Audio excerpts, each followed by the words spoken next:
नाम चिंतन प्रारंभ करें। नाम जप, शरीर से सेवा और नाम चिंतन। अगर हम सेवा परायण हैं तो नाम का जिह्वा से जरूर उच्चारण करें, नहीं विस्मरण होने की संभावना है। उपांशु, क्योंकि अगर हम बाहर बोलते हैं श्री जी की श्रृंगार सेवा में, कहीं हमारे मुख से थूक की छिट्टी ना पड़ जाए। रसोई सेवा में है, पद गायन कर रहे हैं, कहीं ऐसा ना हो जाए। इसलिए जब हम श्री जी की सेवा में हैं तो हमारा मंत्र जाप, हमारा पद गुनगुनाना ये उपांशु ही होगा। वाचिक नाम जब नाम कीर्तन, पद कीर्तन उस समय कर सकते हैं, जैसे सोनी लगा रहे हैं, पोछा लगा रहे हैं, इसमें कर सकते हैं। लेकिन पात्र मार्जन करके रख रहे हैं, रसोई सेवा या श्रृंगार सेवा, उस समय उपांशु ही होना चाहिए।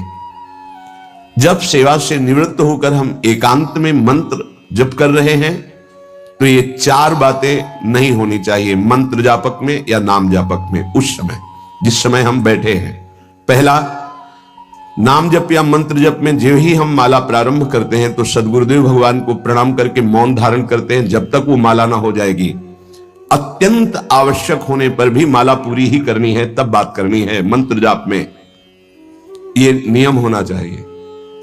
अगर ऐसा नहीं है तो फिर माला पुनः आपको प्रारंभ करनी पड़ेगी, उसे पूरा करने। बीच में रोक कर बात करके फिर आगे ये नहीं चलेगा, ये दोष माना जाता है।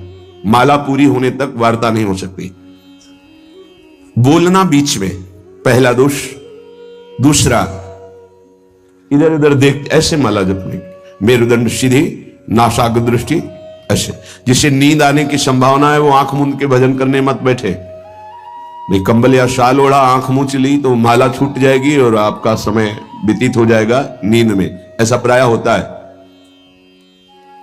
कठोर आसनों पे बैठ करके नींद ना आए इसलिए नासाग्र दृष्टि रख के जप किया जाता है। उस मंत्र का ध्यान करते हुए आंख खुली हुई, बार बार पलक झपकना ऐसे ये नहीं, नासाग्र दृष्टि रखते हुए मंत्र जप करते हुए बोलना नहीं। जैसे 11 माला का नियम दिया है गुरु मंत्र का, तो जिनकी विशेष विशेष सेवाएं हैं, जब आपको समय मिले, जितना मिले अधिक से अधिक आप मंत्र जाप करें। जब आप आसन पे बैठकर मंत्र जाप कर रहे हैं तो बोलना नहीं है, माला पूरी होने पर ही बात करें अगर कोई अत्यंत आवश्यक है। दूसरा, इधर उधर गर्दन हिलाना, देखना, ये नहीं। मेरुदंड सीधी, आंख खुली हुई, आंख मूंद के नहीं जपना। एक महाभागवत की पत्नी निरंतर भगवदाकार वृत्ति में रहती थी। उनके पति जब पूजा में बैठते तो आंख मूंद करके बैठते ध्यानस्थ से। एक बार उन्होंने पूछा कि प्रभु, आपके आंख मूंदने और आंख खोलने में अंतर पड़ता है क्या? उनका पड़ता है। तो बोले आपकी पूजा अधूरी। हम चाहे बाहरी दृष्टि में हो या आंतरिक दृष्टि में हो, एक ही चिंतन होना चाहिए। आंख खुली हो या आंख बंद, तभी सच्चा उपासक है। तीसरा,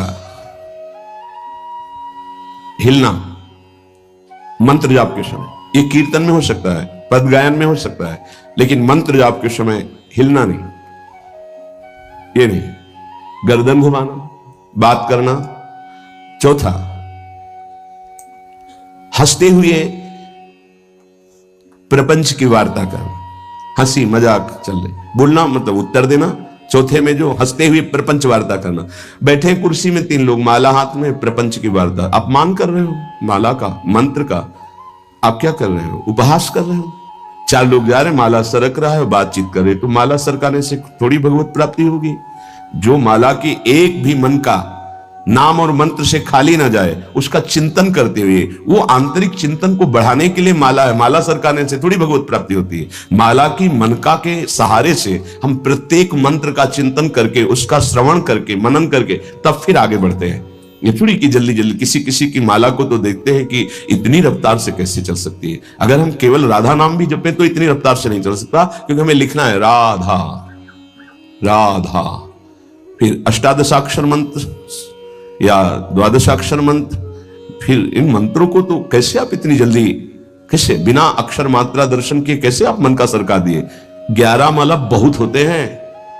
अगर जिस पद्धति से कहते 11 माला कर लो तो बहुत जल्दी मानसिक सिद्धि प्राप्त हो जाए।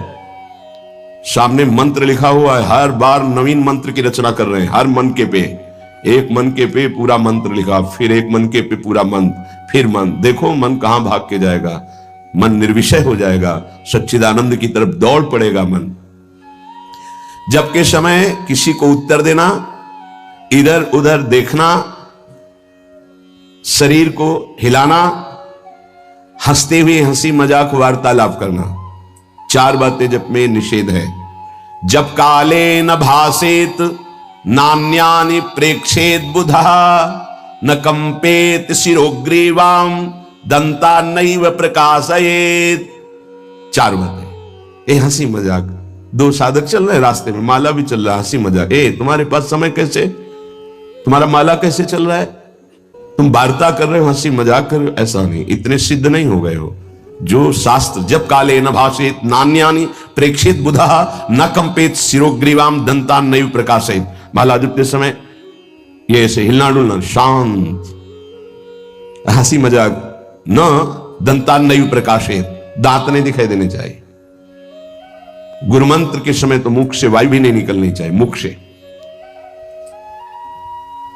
बस ये स्थिति।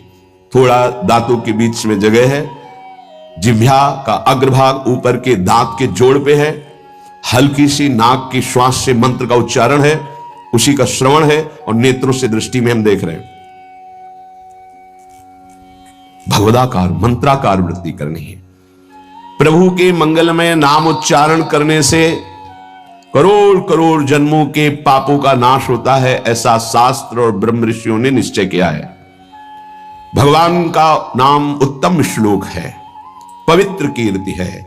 जो नाम जप करता है वो पवित्र कीर्ति वाला हो जाता है, वो उत्तम श्लोक भगवान को प्राप्त कर लेता है, भगवत स्वरूप हो जाता है।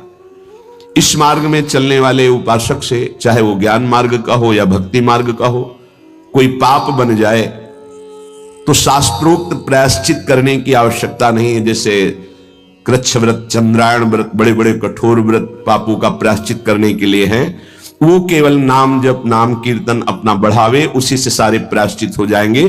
जप करने वाले को अन्य प्रायश्चित करने की आवश्यकता नहीं है। जब तक अनंत जन्मों के हमारे पाप हैं तब तक हमारी नाम में रुचि नहीं होती। ये बहुत ध्यान देने का विषय है कि जब नाम की इतनी महिमा है तो सब लोग नाम में क्यों नहीं लगते?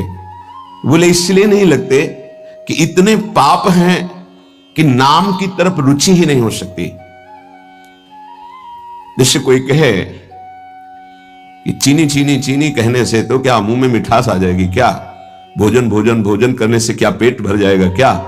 तो ऐसे ही कृष्ण कृष्ण राम राम राधा राधा करने से क्या राधा मिल जाएंगे क्या? बड़े तर्क होते ना दिमाग में। वो जड़ वस्तु है, वो न पहले थी न बाद में रहेगी, बीच में भी उसकी सत्ता नहीं है। नासतो विद्यते भाव। और जो भगवान को अधीन कर ले, भगवान से भी महान, जिसकी महिमा स्वयं भगवान नहीं वर्णन कर सकते। कहूं कहां लगी नाम बड़ाई, राम न सके नाम गुण गाई। वो इन भौतिक पदार्थों के नाम जैसा नहीं है, वो सच्चिदानंद है। स्वप्रधानमेव पुरुषोत्तम कीर्तनम पाप प्रध्वंसन हेतु।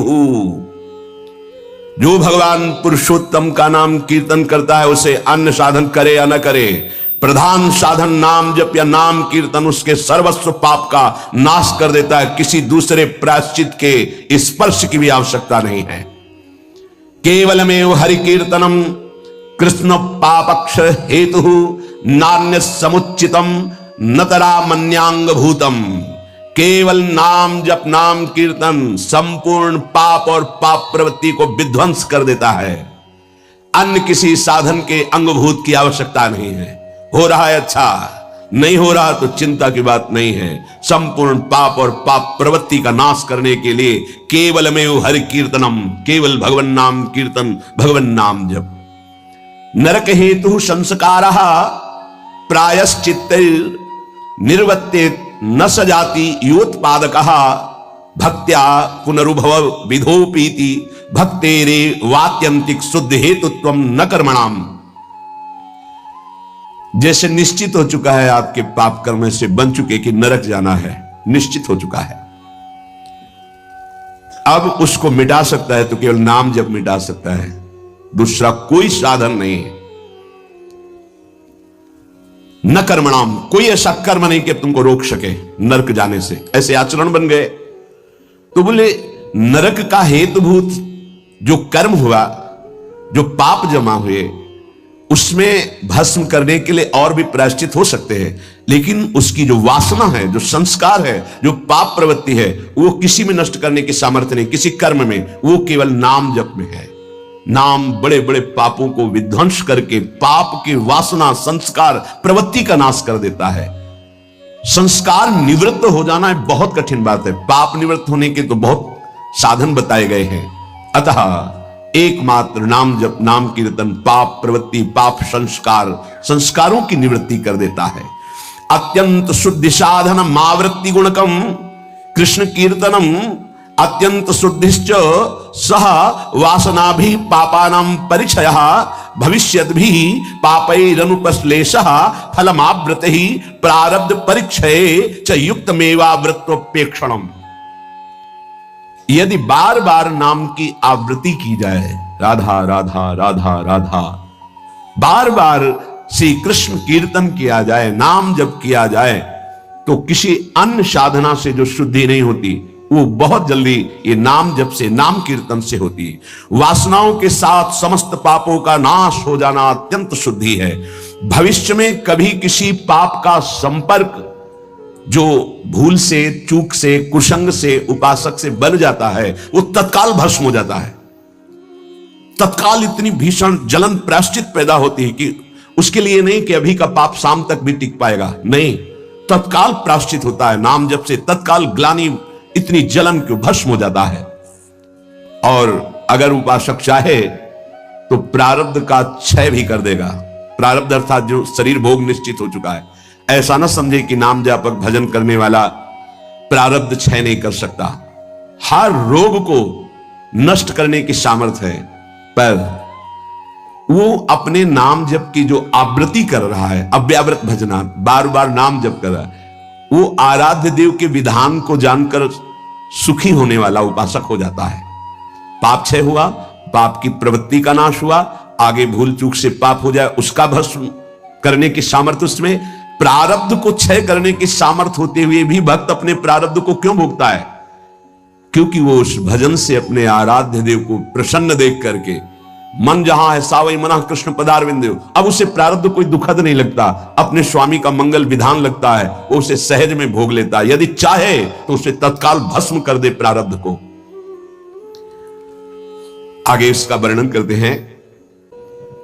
अप्रारब्ध प्राचीन पापक्षये सकृत कीर्तनमेव साधनमिति निरपवादम अन्नवचनानि संत्य अनंतानि। प्रारब्ध से भिन्न पापों का क्षय समझना।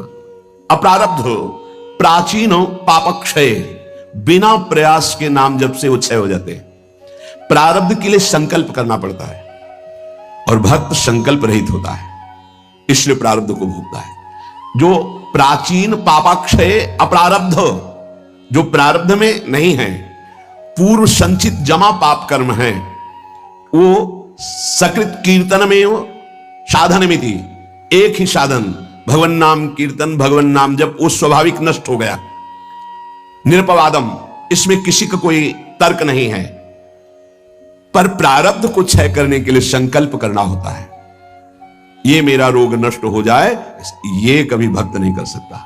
इसलिए बड़े बड़े संतों को कष्ट में देखा गया, शारीरिक। अप्रारब्ध स्वाभाविक क्षय हो जाएगा, पर प्रारब्ध के लिए संकल्प करना पड़ेगा।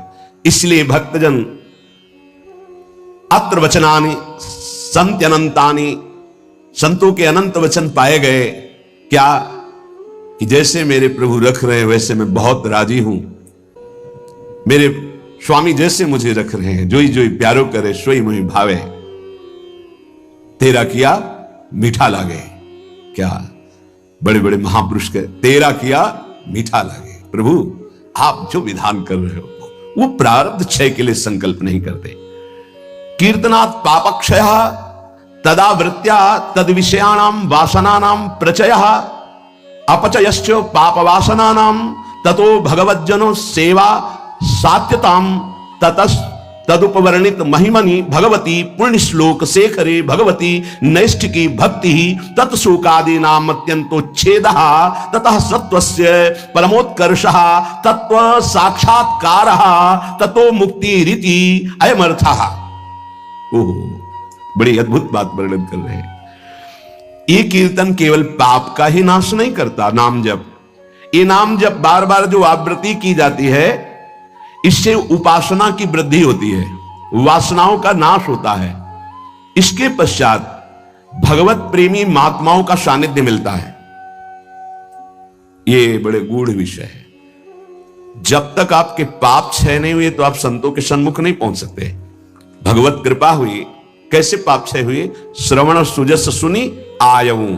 जब कान में श्रवण में हमारे भगवतीय सिद्धांत नाम महिमा पड़ी तो सुन सुन के हमारे हृदय में इच्छा जागृत हुई, चलो संत दर्शन करते हैं। भजन का फल हुआ संत दर्शन, नाम जप का, नाम कीर्तन का फल हुआ भगवत प्रेमी महात्माओं का सानिध्य, संग। ततो भगवत जन सेवा सात्यतम। फिर उसके हृदय में उन महापुरुषों की सेवा करने का मन होता है, क्या करूं जिससे ये प्रसन्न हो जाए। फिर उन महापुरुषों के द्वारा ततस तदुपवर्णित महिमनि भगवती पुण्य श्लोक शेखरे भगवती नैष्ठिकी भक्ति, कैसे प्रभु में निष्ठा जागृत होती, वो उपदेश करते हैं किनको? निज जनों को। निज जन कौन? जो नाम जप नाम कीर्तन के द्वारा जिनका पाप क्षय हुआ, पाप वासनाएं नष्ट हुई, एक उपासना जागृत हुई कि हमें संतों का सानिध्य मिले, भगवत कृपा से संत सानिध्य मिला, उनके हृदय में एक नई इच्छा जागृत हुई, इनकी सेवा मिले, इनको कैसे प्रसन्न करूं। जब उनकी आज्ञा और सेवा में तत्पर हुए तब उन्होंने अपने हृदय की उपासना दे दी। उससे क्या हुआ? बोले भगवती नैष्ठिकी भक्ति, निष्ठा पूर्वक भगवान की भक्ति का जागरण हुआ।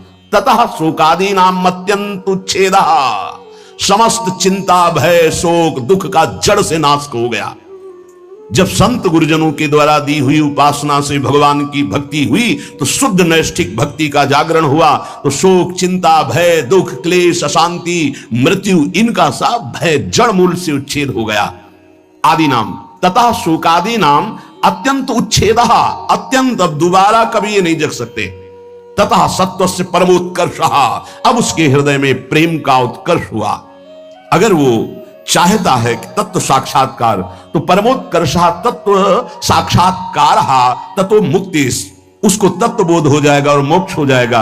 अगर वो ये नहीं चाहता है तो प्रेम प्राप्त हो जाएगा। भगवत लीला धाम में प्रवेश, दोनों तत्व बोध हो जाना या भगवत प्रेम, दोनों नाम जापक नाम कीर्तन करने वाले को प्राप्त हो जाता है।